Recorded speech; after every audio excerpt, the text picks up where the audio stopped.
All right, our next speaker is Wang, who is an assistant professor at Northeastern University. Yanzhi received his PhD from the University of Southern California, where his doctoral work received the Ming-Shi Scholar Award. Dr. Wang's group works on many topics, including energy efficiency, model compression, and cybersecurity of deep learning systems. Thanks for the introduction. Actually, it's my honor to come here. Actually, I'm talking about a little bit different topic on the model compression and what's the effect of the model compression on the neural network robustness. So the major topic is actually on model compression and acceleration. So we can actually get very significant acceleration, actually achieving real-time execution of almost all of the deep neural networks are using a smartphone or mobile devices. So I think this is after my graduation, I worked on this kind of efficient deep learning systems. First, I worked on the hardware and working on some hardware innovations. And later, we realized that the software can do a better job, maybe. And then the software and hardware can be co-designed. So in the second stage, we were working on the so-called block circulant-based deep neural networks. And then we were thinking that this is just one of the techniques. You cannot guarantee that this technique is the best of the world. So we want to find that what is the reason that a deep neural network can be compressed, and what are the sources that can be compressed, and then how to unify these sources to achieve the highest compression and acceleration that can never be achieved before. So I think there is no need to discuss about deep learning. So because the deep learning is run slowly, it is computational intensive, so many people, industry giants are working on the deep learning hardware from the GPUs, IPGs, and various of ASIC systems. And we also work on our tape-outs, including this one, the stochastic computing-based neuromorphic computing, the CMOS-based designs, different designs, and then some in ISSCC, and also collaboration with Japan, Yokohama National University, we have built the world's first superconducting circuit for the deep learning acceleration. This is theoretically zero power, and actually to show that superconducting can be very efficient, we also built the fast Fourier transform. So actually it can already support fast Fourier transform, this kind of complex circuit. So this is already a quite mature technology. But even with this kind of hardware, this is still not enough because the energy consumption is still quite large. The deep neural networks are still quite large for an on-chip storage, like in the order of hundreds of megabytes or at least tens of megabytes. So for hardware, it actually implies that there is need for an off-chip DRAM chip.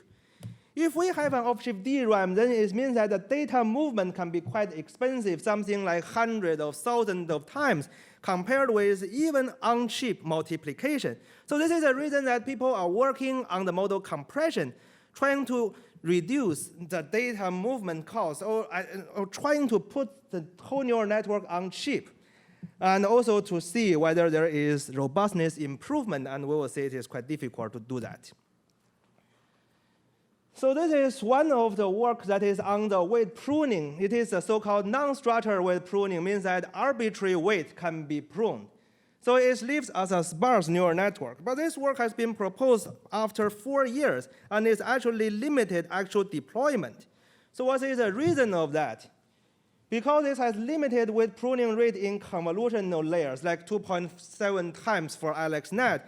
And also because it's a sparse neural network, it's very difficult for any type of optimizations, from hardware parallelism to the compiler-based tiling, redundant load elimination, any type, and Winograd, any type of optimization is very difficult to apply here. So I will say whether if we can increase this rate, whether this method can be useful, I will say if we can increase this by 100 times, maybe, but 10 times, no. So this is the reason that many people are working on the structural pruning as well. They're incorporating the structures in the DNN weight pruning, like they're going to remove the whole filters, the whole channels, or the same location in each and every filter. So then when transforming into the gem-based multiplications, we can see we delete the whole filters and the whole rows or the whole columns of the matrix.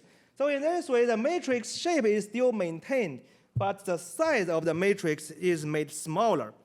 So this seems to be more hardware-friendly than non-structural pruning. But the issue here is that there is accuracy degradation. Also, there is weight quantization, including binarized weights, ternary weights, two-power weights, etc. So it can be more hardware-friendly. But actually, there is also a lot of other issues, like the batch normalization, how to quantize that. There's still a lot of issues. But it's already becoming a must-do step in the industry, from the GPUs to the ASIC devices. And there is also the weight clustering, and something like our previous work, like the structure matrix, like each of the matrix needs to satisfy certain structures. But people using different techniques to solve these problems. Most of the techniques are not very effective. They are just heuristic technique. We want to find a unified technique to solve all of these problems and get the best solution compared with the prior work. We found that one technique called ADMM, alternating methods of multipliers, is very easy to solve these kind of problems and outperform all the prior work. So we've realized that both weight pruning and weight quantization, they just looks different, but actually they are essentially the same problem. They are essentially the special cases of the general clustering problem. So the first choice of the solution method is some ADMM or some sort of algorithm like this. We see that weight pruning is clustering because we just cluster a number of weights to 0 and leave the other weights to be whatever is want. Weight quantization is clustering because we just cluster the weights into the fixed, predefined quantization levels. And the even block circulant is clustering because we just make each block into different circuits, clusters, and then we see that the green one should be the same, the red one is in one cluster, and they should be the same, etc. So everything is clustering. In fact, we can prove that if there is no such clustering, we cannot shrink the neural network size without changing the neural network basic structure. So the ADMM is the natural solution of this kind of clustering-like problems. It is going to decompose an original optimization problem into two iteratively solved until convergence. We say the original optimization problem, fx plus g of x. In ADMM, we first write it into fx plus g of z subject to the constraint x equals z. A little bit redundant seems at this moment because it will give the same solution as before. But in ADMM, we are going to decompose into two. One first is given z, and we find x. We have another quadratic function q1. So if this fx is convex, and now it is still convex, if this fx is a loss function and it can be solved using PyTorch, Café, TensorFlow, and then now it is neural network with regularizations. So it can be solved using similar method with the same complexity. Actually, we can see the second subproblem is, see here, we are given x and we find z. Now is the key of this kind of clustering problems and ADMM because the second subproblem has optimal and analytical solution, which is Euclidean projection. This is a very natural way of doing it. All our source codes are online, and it can be easily solved for this kind of problems. So we can see when we fit this second subproblem into the first, then this becomes a dynamic regularization. So there are some prior work on fixed L1, L2 regularization, and we found that this kind of fixed regularization is the bottleneck of the performance. The reason is because for pruning, we cannot punish all the weights.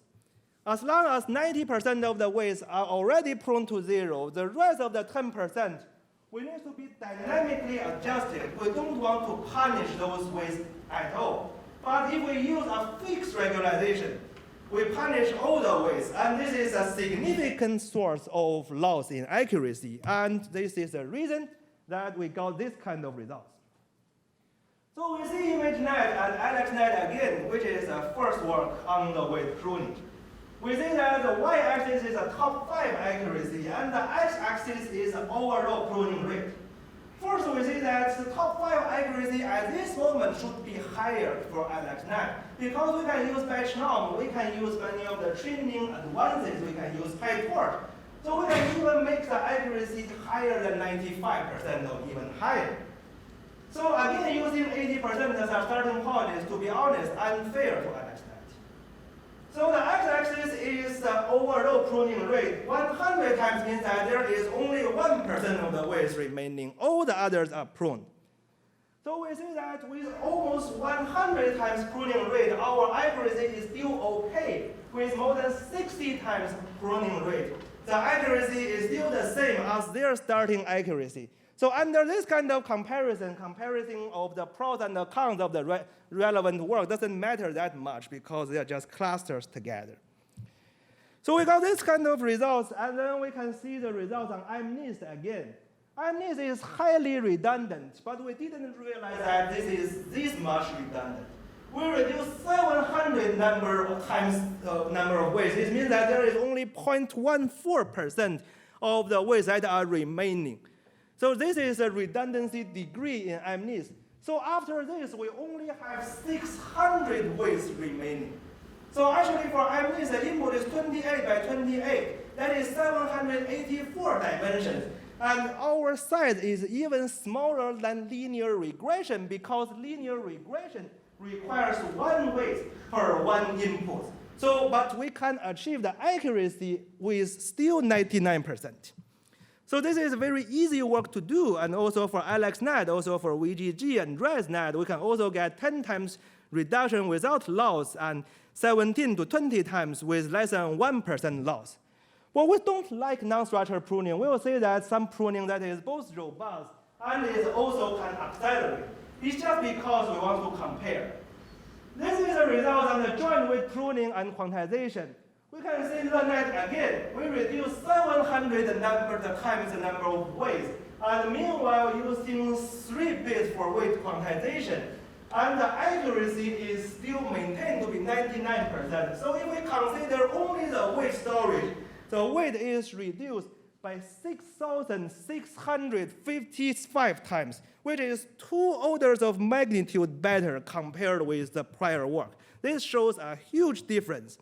We can see we almost approaching somewhat of limits because the total weight storage is much smaller compared with linear regression, 3 times smaller compared with linear regression. So getting a method that is further 10 times better than this method, it will be very difficult. But even if we do this much of compression, this is still not enough. The reason is because non-structured pruning is very difficult to lead to accelerations because it's not suitable for parallelism. It's not suitable for any of the compiler optimization technique that is highly useful today. On the other hand, filter and channel pruning suffers from accuracy loss, even if we have adopted our ADM-MIME-based technique. So at this moment, for an embedded phone, it is very difficult to achieve real-time inference. It requires 300, 400, or over 1 second to implement a large-scale neural network like this VGG16. And it's very difficult for further acceleration because this is mobile GPU or multi-core mobile CPU. But is this a mission impossible? We think no. We have a solution. And this solution, we try to make it as accurate as non-structured pruning and as more hardware efficient as filter and channel pruning.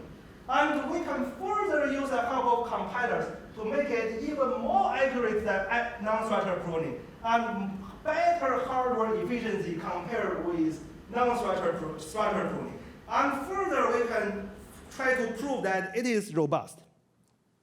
Our solution is a combination of pattern pruning and connectivity pruning. We say that this is the best pruning. We are going to make weight pruning desirable at all of theory, algorithm, compiler, and hardware levels, and better in every aspect. And we can enable the real-time execution of all deep neural networks. So this is the pattern pruning and connectivity pruning. We say that for each of the filters is going to divide it into different kernels. And in each kernel, we're going to assign a pattern where the lighted cell is actually not pruned, and the darkened cell is already pruned. So this is pattern pruning.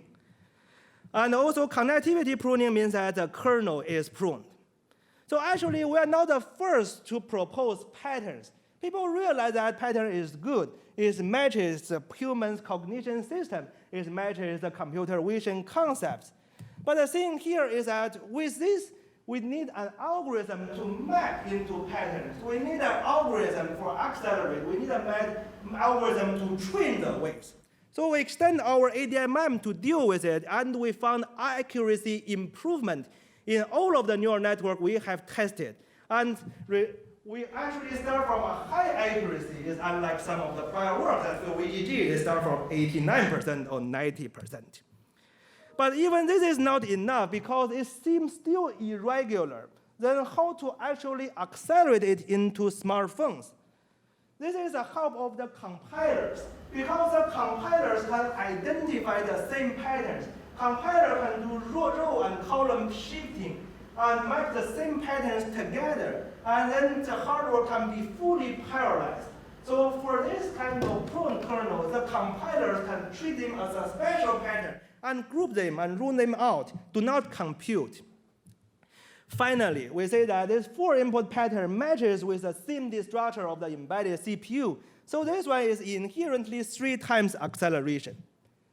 So in this way, we can see the pattern pruning is both highly accurate, which has the advantage of the non-structured pruning. It is even more accurate compared with the non-structured pruning because although it's a special case, but non-structured pruning has a too large conversion, too slow conversion rate. And it is also the best in the hardware acceleration. So this is the reason we say that this is the best pruning.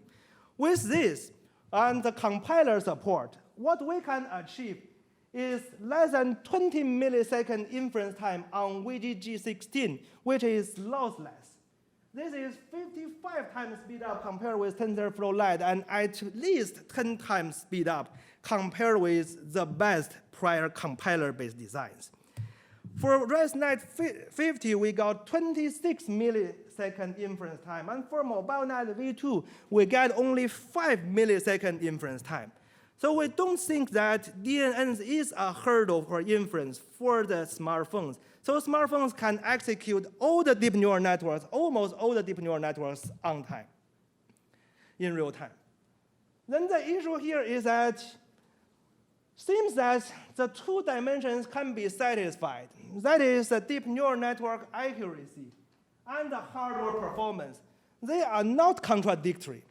Through this kind of pattern-based pruning, both 2 can be maximized together. Then the thing here is that whether if there is a robustness is taken into account, whether there can be still maintained. For robustness, we want to investigate that whether the robustness will enhance during weight pruning or degrade during weight pruning. We think that mainly degrade. And whether the accuracy, hardware performance, and robustness can be optimized simultaneously. So our hypothesis is the deep neural network model compression will be mostly negative to robustness. But doesn't mean that it has no chance, but it will be mostly negative. A large number of parameters is in general more robust. And too small number of parameters cause over specialization, low generalization ability, low interpretability, and also low robustness. In our thinking, this is somewhat the problem of MobileNet in the transfer learnings. And this kind of generalization, interpretability, and robustness may be the same thing. But then the thing here is that whether there is actually no hope for model compression to be mutually beneficial, we think this is also not the case. We can have a hypothesis figure like this. The x-axis is a pruning rate, and the y-axis is the accuracy.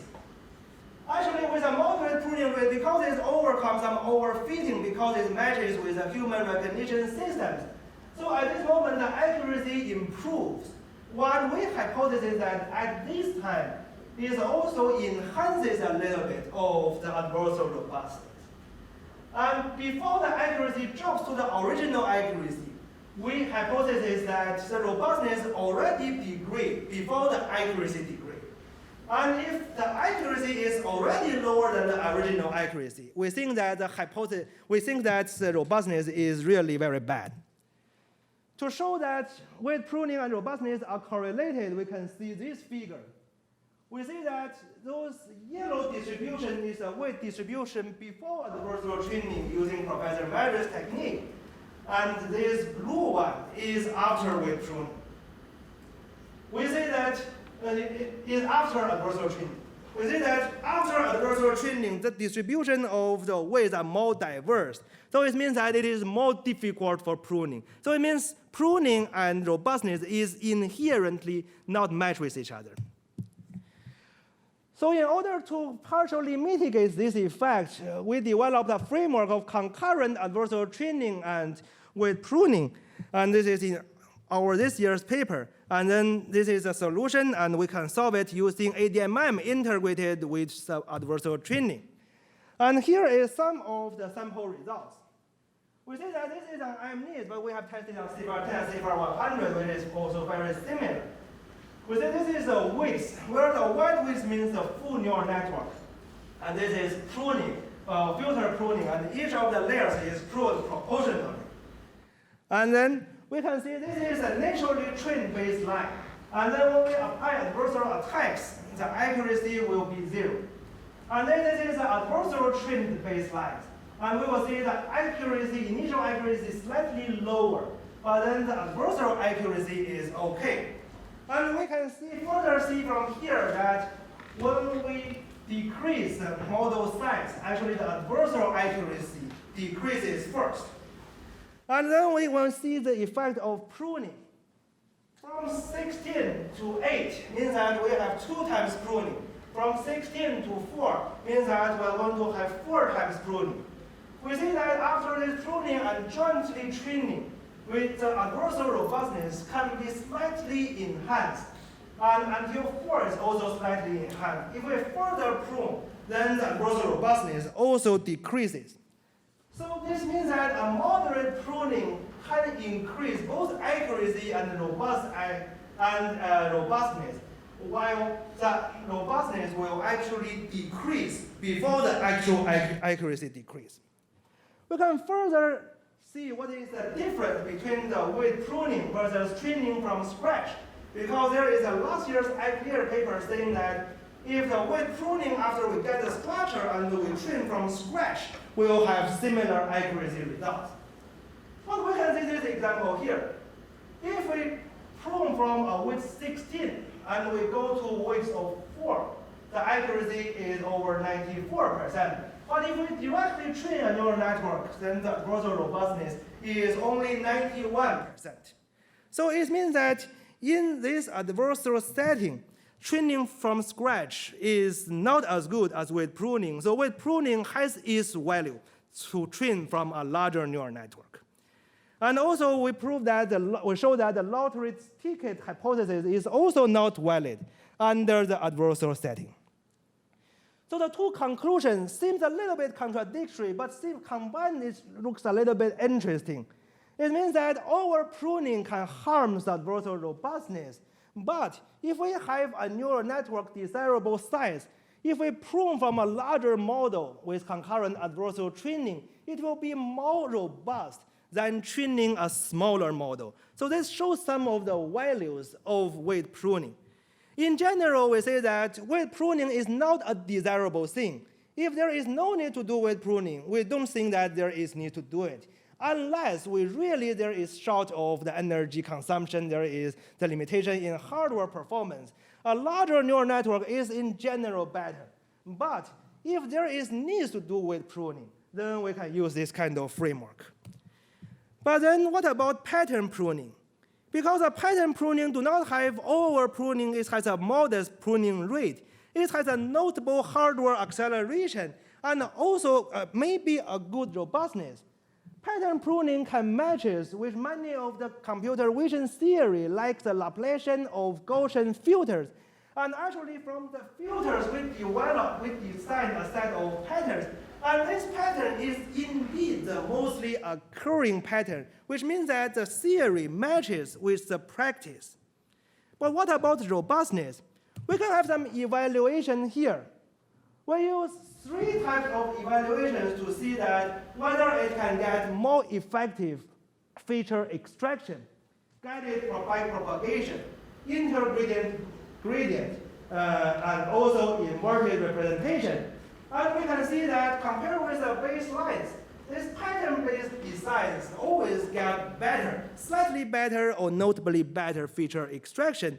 So maybe it means that pattern pruning can be robust. And in this way, we find that maybe the energy efficiency and accuracy and robustness is not that mutually disruptive. Maybe they can be combined in some sort of way, and they can be satisfied in the future deep learning system. Hopefully it's like that. So thank you very much. My code and models are released online. Thank you. So any questions? Yes. Did you try any of these methods with object detection models or just classification? So you mean what? You mean the compression? Yeah. We tried with YOLO. YOLO v3, and actually when we only apply pattern pruning, YOLO v3's MAP also increases the MS COCO. So this is the only way that after applying pruning, we can even increase the accuracy. All the other way fails. And then another thing is that we applied YOLO v3, and currently we got 50 to 60 millisecond inference time on a smartphone. And actually in the YOLO v3 web page, actually, they say they run on Titan X, it runs in 30 milliseconds. So it means using a smartphone, we got almost twice the inference time compared with a Titan X, which costs 100 times more energy efficient. Yes.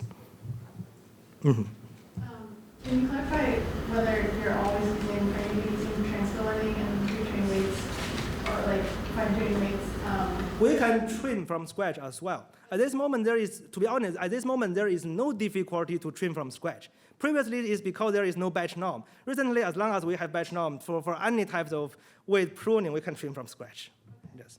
This is not our novel thing. It's just because of batch norm. And can you speak a little bit more to the issues you see with mobile that you kind of briefly mentioned? Sorry? The issues you see with Because mobile. of batch norm and PyTorch. So it's easy to use, and it's very robust. So everyone can train from scratch at this moment. Yeah, it's not a novelty of our work. The prior work can also do that. So other questions? Okay, thank you very much.